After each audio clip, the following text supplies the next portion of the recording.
students, welcome to the today's session. So dear students, in the last class we have discussed about the how the silk is obtained from the silk fiber. So how the silkworms plays a very important role in obtaining the silk. Okay, and we are also discussed about the life cycle of the silkworms. Let us quickly recall the points that we have discussed in the last class and let's move to the next topic. Okay, so we are discussed about the fibers, what are different types of fibers, plant fiber, animal fiber, okay, and the processing of wool, which involves the important steps such as shearing, scouring, okay, next sorting, lastly dyeing. So after that we have discussed about the important that is regarding the obtaining silk, that is the life cycle of the silkworm or silk moth is very important. So how does this life cycle follows? So the moth, okay, the female moth which lays the eggs, okay, so these laid eggs later enter into the stage called larva. So these larva stage later, with the help of larva stage, the insect is which come out of the egg, which is called as a silkworm, or it is also called as an caterpillar. Okay, so these caterpillar later it will produces a kind of the a protein which is swings here and in the left and right side. So by doing this activity it will builds a nest around it. Okay, that is called cocoon.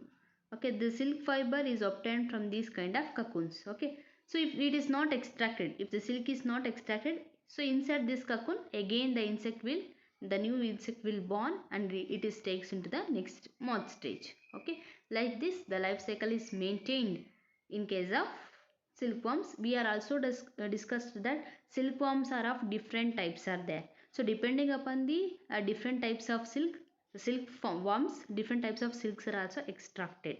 Okay, the varieties of silk such as moga silk, tasar silk, okay, and mulberry silks. Among these types of silk, mulberry is a very expensive one and it is also mostly used one is mulberry silk. Okay, so what is that mulberry silk means? These kind of silkworms which feeds on the mulberry leaves, hence it is called as the mulberry silk. It is very famous one.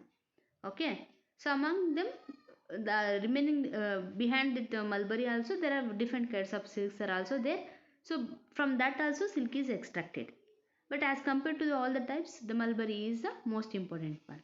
Okay, so now let's study about how the processing is done in extracting the silk fibers from the with the help of how does the silk is obtained from the silk fibers. Let's study the important steps involved in obtaining the silk fibers from the silk.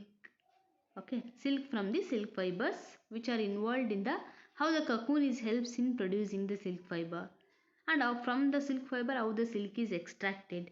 Let's see the process which is involved in that. So for this purpose rearing of silkworm is very important.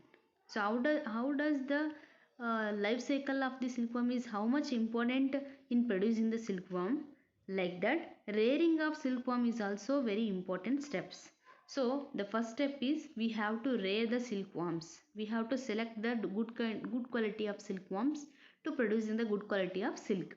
So rearing of silkworm is also very important process.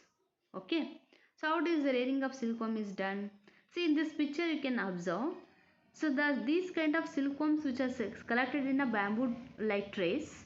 Okay, so in the trays which is made up of the bamboo.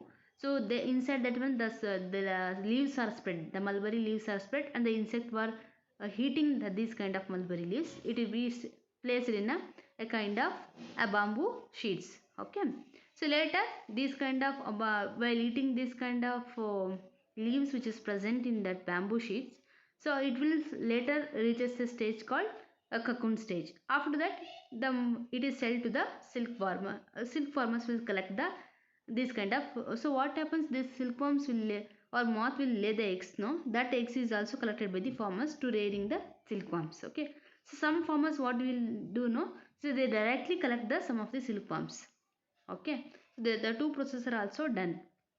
See how does the eggs are selected or collected from the farmer. Let's see. So we know that female silk moth lays the eggs. Okay, so once the eggs are laid, So the farmer collect these eggs. Okay, and the eggs are sold to the different persons who are needed. Okay, so how does the eggs are collected? So we know that the female silk moth lays the eggs. Okay, these eggs are collected. Later they are sold to the silkworm farmers. Okay, so after what happens? What the farmer will do? So at the suitable temperature, the eggs are warmed and keep in the favorable conditions. Once the farmer will collect the eggs that are laid by the moth, okay, so they are collect those eggs, and these eggs are kept in a suitable favorable conditions. The eggs are get warm, so due to the warm condition, so at the larva stage what happens, the eggs will be break and the caterpillar comes outside of the larva or egg. Okay, so what happens? So at the suitable favorable temperature, so the eggs are warm, which are collected from the farmer, they are warm.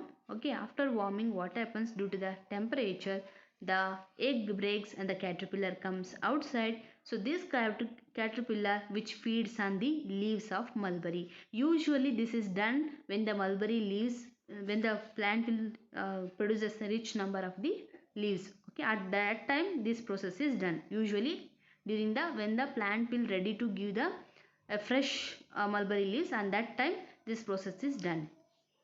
Okay, so what happens next? So these kind of the once the caterpillar is come outside of the egg, it's also called as a silkworm, so it will be feeds on the mulberry leaves. So these kind of insects are collected in the bamboo sheets. So later what happens? At one particular stage, it stops eating. The silkworm will stops the eating of mulberry leaves. Okay, and it starts producing a kind of protein. So usually how much days it takes to stop the eating leaves means for about 25 to 30 days. Once the caterpillar is comes outside of the egg, so it will takes up to 25 to 30 days. Till that one it will eats the leaves. Okay, so after the 30 days the caterpillar stops eating and it will starts producing a kind of a protein layer, and by swinging a head on right and left side, so it will forms a layer of a thin layer of strings around it, and the insect covers inside present inside, and it will covers a kind of protein around it. So that stage is called as a cocoon stage.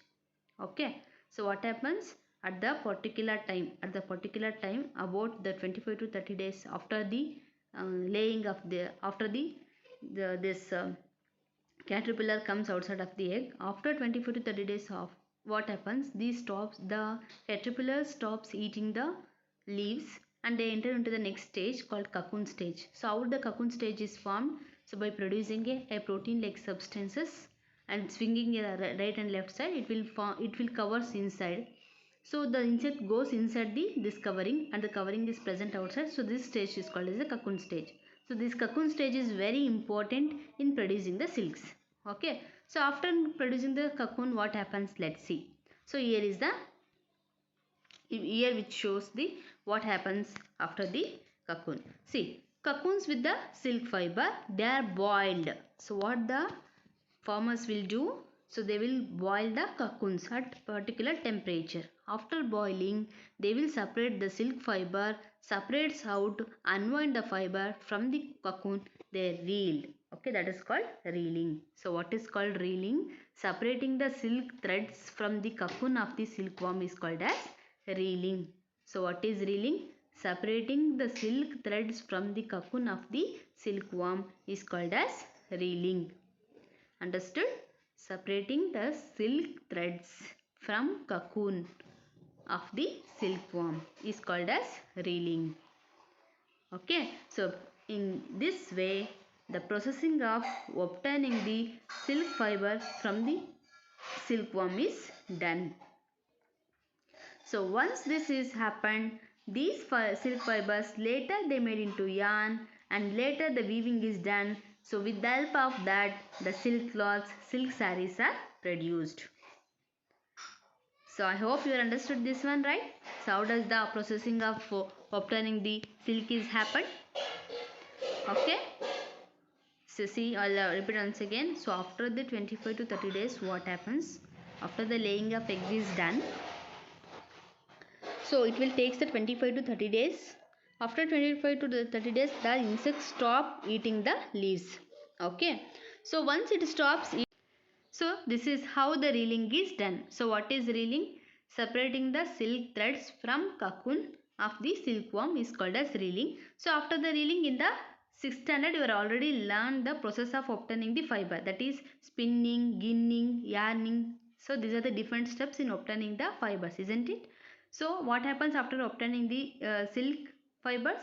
So it is spinning is takes place. After the spinning, yarning is takes place. Okay. After the yarning, weaving is done.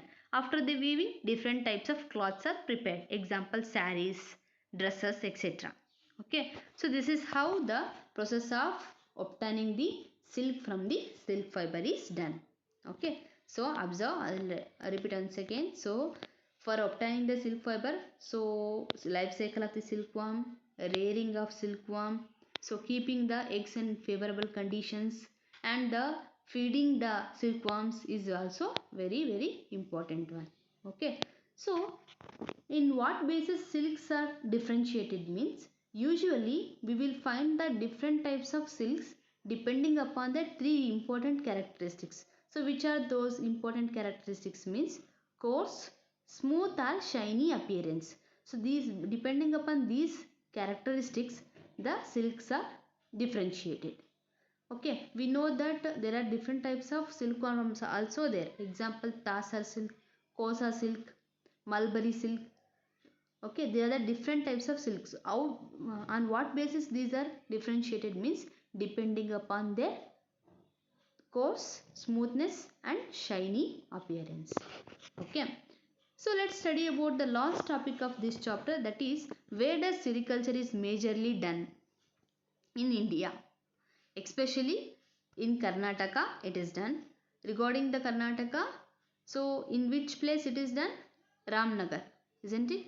Okay, next Jharkhand, Assam and Bodoland, West Bengal, Andhra Pradesh, Tamil Nadu.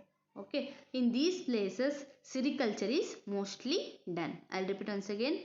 Karnataka, Andhra Pradesh, Tamil Nadu, Jharkhand, Assam and Bodoland, okay, and West Bengal. So in these places, okay, the practices are mostly, the sericulture practices are mostly done. So and the extraction of silk is also practiced. Okay, hope you understood the chapter very well. Okay, this whole chapter is regarding obtaining the wool and silk. Okay, these two also, what kind of fibers? These are natural fibers, since they are obtaining from natural sources like plant source and animal source. Okay, so we have discussed about how the processing of wool is done with the help of flea. Flea means it's a hair of sheep or goat. Okay, so next is silk fiber. Silk fiber is obtained from the silkworms. Silkworms are very important in producing the silk fibers that we have discussed. Okay, you should remember that each steps are involved in processing the wool and as well as processing the silk. Okay, so this completes the chapter 3, that is fiber to fabric. Thank you all. I will meet in the next class with the chapter 4. Okay.